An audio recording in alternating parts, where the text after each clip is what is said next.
All right, so Mark, now we start to get to where maybe we need a little clarity or there might be some ambiguity. You talked about a grounded conductor and a grounding electrode. A grounding electrode conductor, what are we talking about? Absolutely. As we can see in Exhibit 100.6, it's the conductor that's used to connect the system grounded conductor or the equipment to a grounding electrode or a ground rod. It's to a point, it's used to connect to a point on the grounding electrode system, which we're not going to get into today because we're going to be trying to be more specific on generators today. More definitions about grounding and bonding. EGC, the term EGC stands for Equipment Grounding Conductor. Right. Okay. And that's a conductive path that's installed to connect normally non-current carrying parts of metal and equipment to the system grounded conductor or to the grounding electrode conductor or both. And it's important to know, a lot of times we get this question, that the equipment grounding conductor also serves as a bonding conductor to interconnect non-current carrying metal parts of equipment. All right, let's look at a picture for this next one, Mark. System bonding jumper, explain.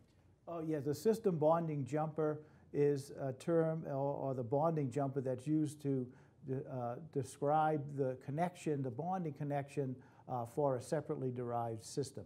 Where in a premise wiring system it's a main bonding jumper, in a separately derived system it's called the system bonding jumper. And we'd like to give credit to IAI, which is the International Association of Electrical Inspectors, for providing this picture. And as we'll talk about it a little further, it's a new requirement in the code this year requiring this marking that is on the generators. All right, in that description of system bonding jumper, you just brought up the next one I want to ask about. You said separately derived system.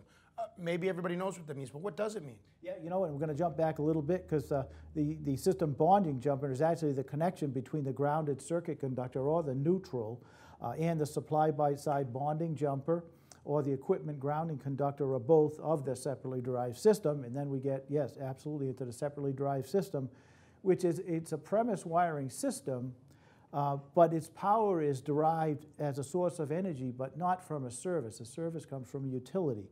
So such systems have, you know, no direct connection with any circuit conductors of the premises or another system, and other than the connection to earth that we're going to talk about to make the grounding connection. Give us examples of a separately derived system. Perfect one is what we're going to talk a little bit about today is generators.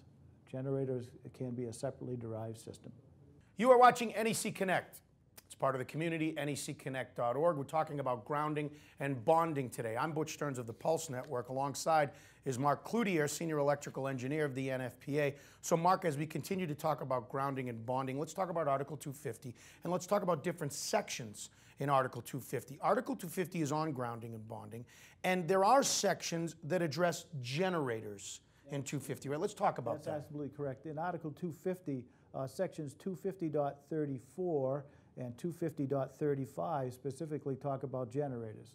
Section 250.34 talks about portable and vehicle-mounted generators, and secondly, 250.35 talks about permanently installed generators. Okay, so we're talking about portable and vehicle-mounted generators and then permanently installed. Right. So 250.34 is portable and vehicle-mounted. What's important to know about that section? And it is important to know because generally portable generators are not separately derived, as we'll talk about a little bit later on.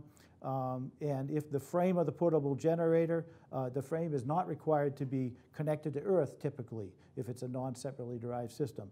If the generator has receptacles mounted on the generator panel and the receptacles have equipment grounding terminals that are bonded to the frame, you're all set. That's all that needs to be done. And we kind of talk about portable, describing equipment that can easily be carried. You know, they have these small little portable generators. Somebody may only want to connect their a few lights and a refrigerator or something like that, just for emergency purposes. And mobile is something that's a little bit bigger. It's either vehicle mounted or maybe mounted on wheels or a trailer. And the code tries to describe those. So I think that's an important point. A portable generator is not just one you pull by the wheels. It's one that's on a truck, it's one that's on a trailer, it's one that's mobile, like you said. That's a portable generator, right? No, we try to describe mobile as really being on a trailer or a little larger generator, where portable would really be a really small one, you know? Yeah, absolutely. And it's important to know because typically they're configured in that regard, you know, as far as the way they're designed.